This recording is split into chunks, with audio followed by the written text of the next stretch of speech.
Following is a list of all the edible plants that can be found in California. Many of them, of course, can be found throughout the world.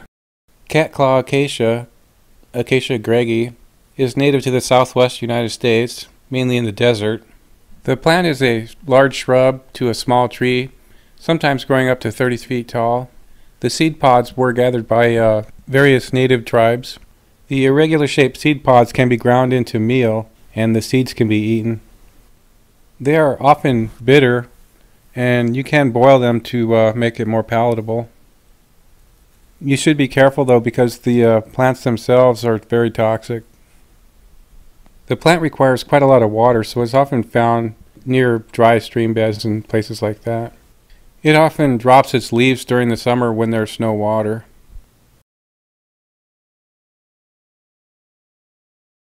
Giant hyssop, Agastiche udicafolia, is a species of mint. It is native to western North America.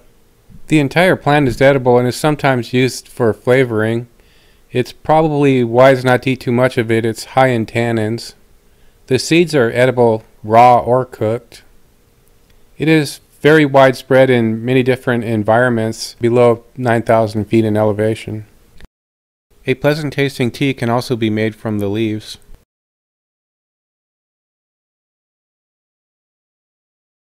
Four major parts of the agave are edible: the flowers, the leaves, the stalks or basal rosettes, and also the sap. Juice from old leaves is used to make mezcal. The roots can be toxic. Some species, the juice can be toxic as well. Natives also use it to make needles and thread. Mature agaves also provide food. You can cut off all the leaves and it leaves something that looks like a big giant pineapple, and those are roasted in deep pits. The main food that you would get from an agave is the flower stalk that shoots up after several years of growth. They are often very sweet. Quackgrass is both widespread and common. It is also known by couch grass. The main edible part of the plant is the rhizomes.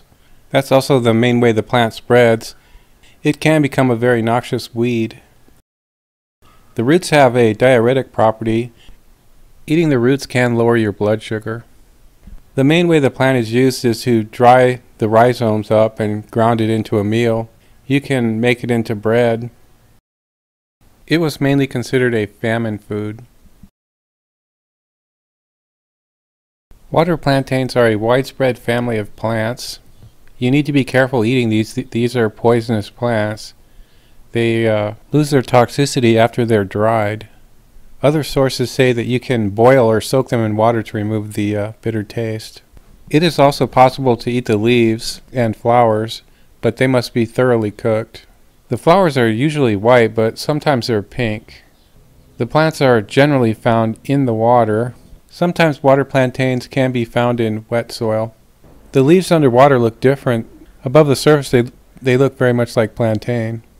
When submerged, the plant produces ribbon-like leaves. All parts of onions are edible. You need to be very careful though. There are some deadly plants that very strongly resemble onions. There's several others that people have mistaken for onions. The main thing you need to do is you need to examine the root and make sure it smells like an onion and that it peels like an onion with the layers. Archaeological evidence has shown that onions were the third most eaten food by early humans, so we've been eating them for a long time. The main sugar is inulin. It requires a lot of cooking for it to be available for people. That's also why onions taste sweeter when they're cooked. Amaranth is a very large family of plants. They're very similar to spinach. Some of them grow as weeds and they're usually called pigweeds. Others have been harvested for thousands of years, particularly in South America. They were a staple of the Incas. The greens are very nutritious. They're very high in iron and many minerals. The seeds are very high in proteins.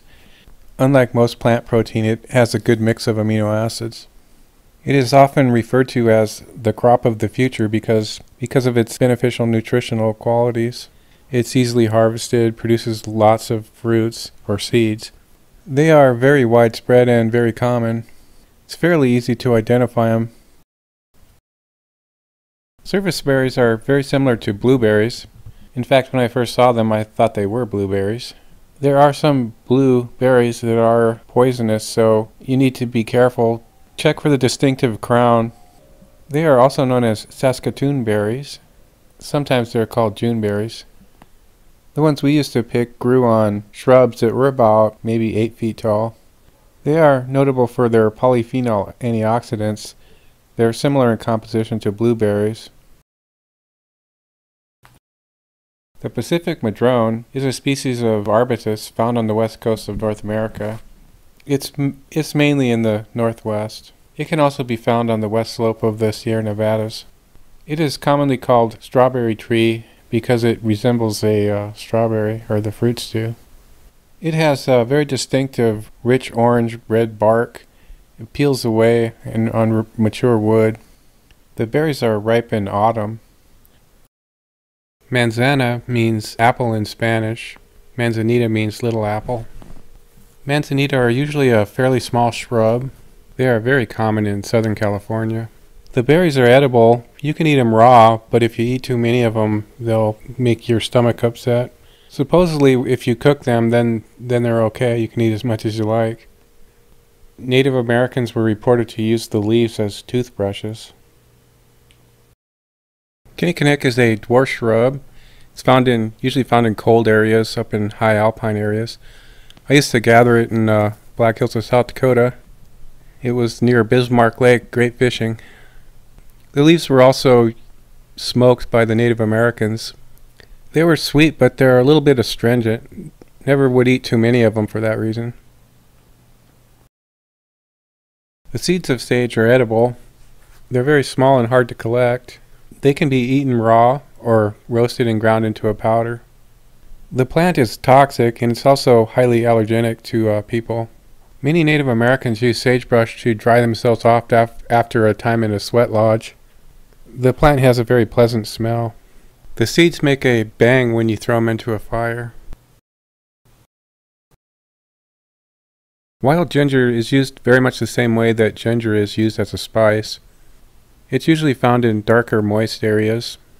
They are a genus of low-growing herbs, and they're distributed across the temperate zones of the northern hemisphere. The plant can be used as a spice, but it is a potent diuretic. Other plants in the genus contain carcinogens.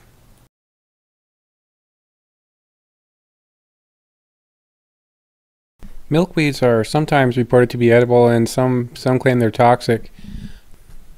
Most sources say they're edible young if you boil them in water. Some people say they're quite good. If you find them to be bitter tasting, it's probably better to not eat them because that indicates they're probably toxic. Milkweeds are probably most famous as the food for the caterpillars of monarch butterflies. The reason they're toxic is because they eat milkweeds. I used to eat wild oats as a kid. They're pretty easy to eat, but it takes a bit of practice to get the grain to come out right. You have to bite it in just the right way. One time I found some ergot growing on it. I tasted it because I thought it was a grain, but I think I spit it out. More recently I got poisoned by eating ergot from inside of rye. That was probably the worst experience of my life. Wild oats have smaller seeds than the cultivated varieties. It's still widely available, and they are very nutritious. These are the grasses that often get stuck in your socks when you're walking along. Balsam root is a member of the sunflower family. They have arrow-shaped leaves, often very long tap roots. The roots and seeds are both edible. It is mainly considered a famine food. The entire plant is edible, but it contains a sap that is rather bitter and unpleasant tasting. The roots are much better. There's a closely related plant called mule ears. They are also edible, but the Native Americans cooked them in a special way. The bitter-tasting sap was used as an antiseptic by the Native Americans. It was rubbed onto minor wounds. Wintercress, otherwise known as American watercress or early yellow rocket, is a small biennial herb that grows up to about 2 feet tall. During the first year it forms a rosette of basal leaves about a foot across.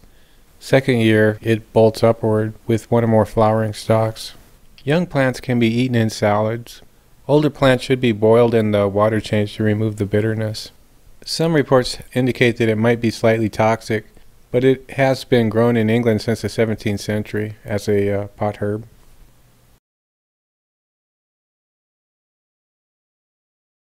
Slewgrass is mainly found in northern states. It prefers damp or even wet ground. The seeds can be cooked or ground into a flour. The seeds are small, but they're easily harvested. Some native tribes used to burn the husks off. Black mustard seed is the common kind of mustard that is used in flavoring. It can be toxic when in very large quantities are eaten, like what a grazing animal might do. Older leaves are very bitter. Younger leaves can be used as a pot herb. Very young leaves can be used in a salad. The way the spice is produced is they grind the seeds, dip it in cold water for about 10 to 15 minutes, and then they add vinegar to it.